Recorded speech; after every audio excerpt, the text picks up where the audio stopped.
9th of May 2015, and she's mentioning cloud seeding that's maybe going on in Russia. I'll try and record it, but you know what this telly's like, and it's quite early in the morning, so having the volume quite high might cheese the neighbours off, but I'll try and get it for you. Hang on. You know how crap this is? You know how crap my flipping phone is? Anyway, here we go. On Monday, the weather is set to warm up. That's how the weather's looking. Back to you two. Chris, can you talk to us about cloud seeding? The reason I ask is that the parades are happening in Moscow, in Red Square. We've seen pictures of them already this morning. But Russia has been spending a lot of money, I think £7 million, on ensuring the weather's good. How does that work?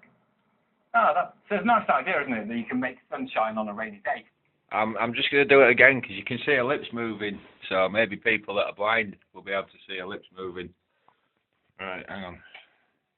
Here we go.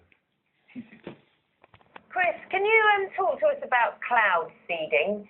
The reason I ask is that the parades are happening in Moscow, in Red Square. We've seen pictures of them already this morning.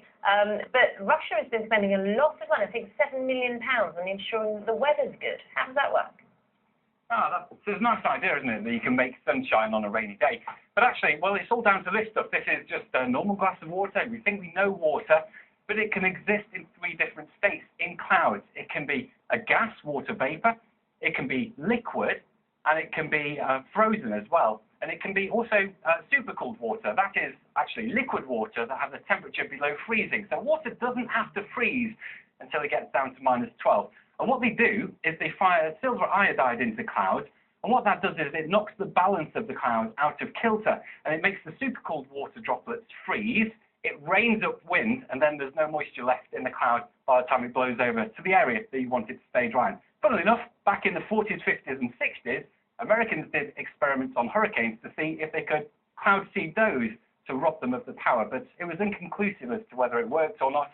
And in any case, there were worries that it would change the direction of these hurricanes, and it's not too friendly to send hurricanes into your neighbouring countries. That's it. Certainly not. Font of knowledge, Chris Hawkes. Font of knowledge, thank you. That was an impressive explanation. There's no arguing with that. We're on studio.